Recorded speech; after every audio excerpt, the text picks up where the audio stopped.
আসসালামু আলাইকুম এভরিওয়ান। আমাদের আজকের টপিকটা হচ্ছে I wanted lonely as a cloud.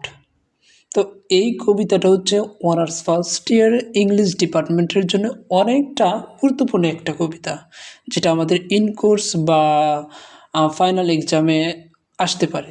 So এই কবিতাটার আমরা A to Z line by line অর্থগুলো জেনে নেব আজকের ভিডিওতে।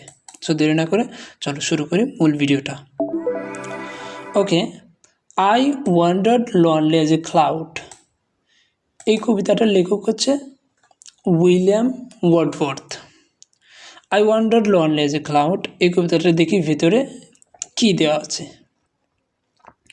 ফার্স্ট দেওয়া আছে কি I wandered lonely as a cloud, অর্থাৎ আমি একাকী মেঘের মতো ঘুরে বেড়াই। That floats on high o'er vales and hills, যে ভেসে চলে উপত্যকা আর পাহাড়ের উপরে। অর্থাৎ আমি একাকী মেঘের মতো ঘুরে বেড়াই, যে ভেসে চলেছে উপত্যকা আর পাহাড়ের উপরে। When all at once I saw a crowd, a host of golden daffodils. হঠাৎ আমি দেখি এক দল, এক ঝাঁক সোনালি ড্যাফোডিল ফুল। beside the lake, লেকের পাশে, beneath the trees, গাছের নিচে, fluttering and dancing in the breeze, তারা দুলছে আর নাচছে হাওয়ায়। অর্থাৎ হঠাৎ কবি দেখতে পেল যে এক দল, এক ঝাঁক সোনালি ড্যাফোডিল ফুল লেকের পাশে, গাছের নিচে, তারা দুলছে আর নাচছে হাওয়ায়। ওকে, আচ্ছা, পরের বেলায় কী দেওয়া আছে? Continuous as the star that shine, নিরবিচ্ছিন্নভাবে তারা জল জল করছে। কন্টিনিউয়াস মানে হচ্ছে নিরবিচ্ছিন্নভাবে, as the star that shine, তারার মতো তারা কেন জল জল করছে। And twinkle on the milky way, মিল্কওয়ের ছায়াপথে তাদের মতো। অর্থাৎ মিল্কওয়ের ছায়াপথে তারাদের মতো তারা নিরবচ্ছিন্নভাবে জল জল করতেছে। They stretched in never ending line along the margin of bay, তারা ছড়িয়ে আছে অন্তহীন সারিতে একটি উপসাগরের তীরে। They stretched in never ending line, এখানে নেভার এন্ডিং লাইন দ্বারা বোঝাইছে যে অন্তহীন সারি, অর্থাৎ যে সারির কোনো শেষ নেই, সেই সারি বোঝানো হয়েছে। অর্থাৎ তারা ছড়িয়ে আছে অন্তহীন একটা সারিতে একটি উপসাগরের তীরে। অর্থাৎ উপসাগরের তীরে এমন একটা সারি তারা তৈরি করেছে যেই সারির কোনো শেষ নেই, অশেষ। 10,000 saw I at a glance, মানে আমি এক নজরে দেখলাম কি 10,000 দেখলাম আমি এক নজরে। Tossing their head in sprightly dance, তারা মাথা নাড়ছে প্রণচ্ছল নৃত্যে। অর্থাৎ তা আমি এক নজরে 10,000 যে ডেফোডিল ফুলগুলো দেখলাম, তারা তাদের মাথা নাড়াচ্ছে, স্প্রাইটলি ড্যান্স করতেছে। তারা তাদের মাথা নাড়িয়ে নাড়িয়ে স্প্রাইটলি ড্যান্সিং করতেছে। এখানে স্প্রাইটলি মানে হচ্ছে প্রণচ্ছল। আচ্ছা, তারপরে পরে দেওয়া আছে কি the waves beside them dance, মানে তাদের পাশে যে ঢেউগুলো আছে সেই ঢেউগুলোও নাচছিল। বাট কিন্তু they outdid the sparkling waves in glee, কিন্তু তারা জলে ঝলমলে ঢেউকেও হার মানালো। অর্থাৎ এই যে ডেফোডিল যে ফুলগুলো আছে সাগরের পাড়ে, সো এই ফুলগুলোর পাশে তো সাগরের যে ঢেউগুলো ছিল, ঢেউগুলোও এই ফুলগুলোর সাথে ড্যান্স করতেছিল। বাট এই ফুলগুলোকে এত সুন্দর লাগতেছে, যেটার কারণে যে সাগরের যে ঢেউ, সেই সাগরের ঢেউগুলো তার কাছে হার মেনে যাচ্ছে। অর্থাৎ সাগরের ঢেউয়ের তুলনায় ফুলগুলোর ড্যান্স অনেকটাই সুন্দর লাগছিল। এখানে তাই বোঝানো হয়েছে।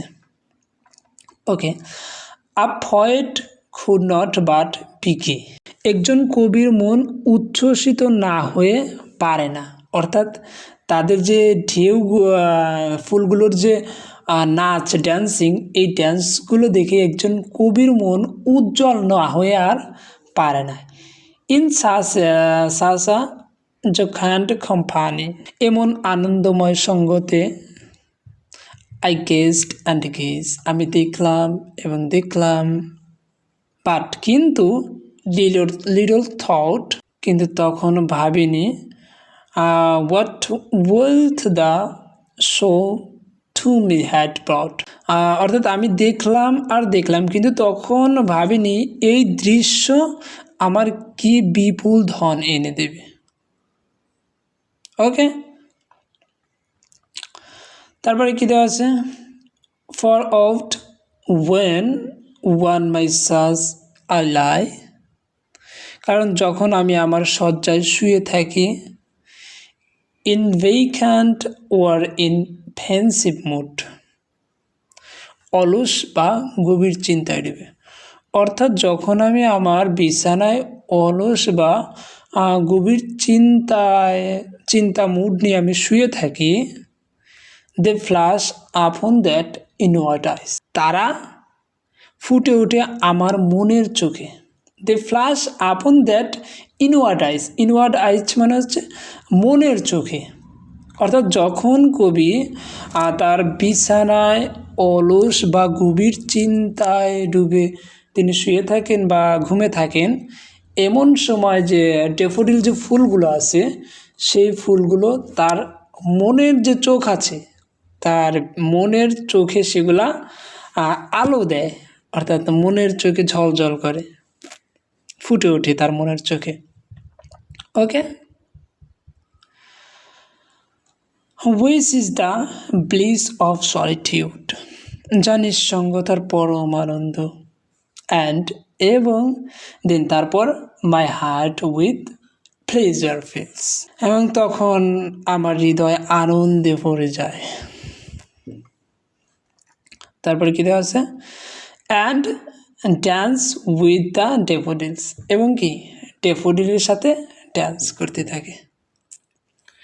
ওকে, এই কবিতাটায় বোঝানো হয়েছে যে কবি যখন আকাশে উপত্যকার মতো বেশি বেড়ায়, তিনি তখন দেখতে পায় যে নিচে কিছু গাছের নিচে বা ওই যে লেকের পাশে অনেকগুলো ডেফোডিল ফুল, যে ডেফোডিল ফুলগুলো দেখতে অনেকটাই সুন্দর লাগছে, তারা নিজেরা ড্যান্সিং করতেছে, নাচছে, মাথা ধুলিয়ে ধুলিয়ে নাচছে, তাদের পাশে যে ঢেউগুলো আছে ঢেউগুলোও নাচছে, বাট ফুলগুলোর নাচাটা এতটা সুন্দর লাগতেছে যেই কারণে পাশের যে ঢেউ আছে সেগুলাকে খুবই তুচ্ছ মনে হচ্ছে।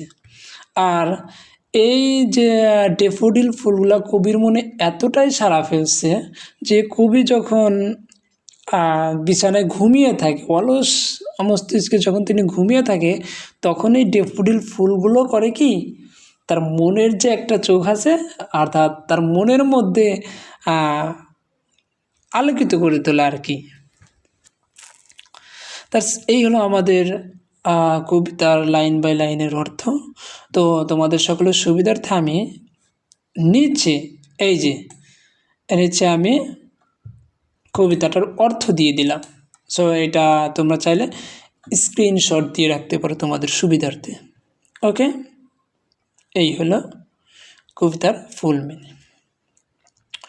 ওকে, আপাতত এই পর্যন্তই। সকলে ভালো থাকো, সুস্থ থাকো। আর এই কবিতাটাই কোনো একটা বিষয় নিয়ে যদি কারো কোনো বুঝতে সমস্যা হয় তো আমাকে জানিয়ে দেবে, আমি ইনশাল্লাহ চেষ্টা করব আর একটু সহজভাবে বোঝানোর জন্য বা তোমাদের প্রবলেমটা সলভ করে দেওয়ার জন্য। ওকে, সকলে ভালো থাকো, সুস্থ থাকো, টাটা, বাই বাই।